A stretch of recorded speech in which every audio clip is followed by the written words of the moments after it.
सबैलाई नमस्कार। म प्रकाश थामस्वाङ, इलाम नगर साहित्य कला सङ्गीत प्रतिष्ठानको अध्यक्ष।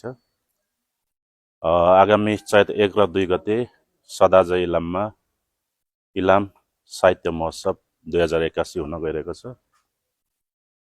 यसपालि विभिन्न नेपाल बाहेक बङ्गलादेश, श्रीलङ्का र भारत र हामीले युरोपियन देशहरूसँग कुरा गरिरहेछौँ र देशका विभिन्न भूभागबाट ख्यातनाम नामचिन साहित्यकारहरू, राजनीतिज्ञहरू विभिन्न क्षेत्रमा जस्तो पर्यटन, पर्यावरण, कृषि विभिन्न क्षेत्रमा नाम बनाउनु भएका विद्वतजनहरू आउँदै हुनुहुन्छ र उहाँहरूको सहभागितामा हामीले इलाममा एउटा बहस विमर्श गर्न लागिरहेका छौँ।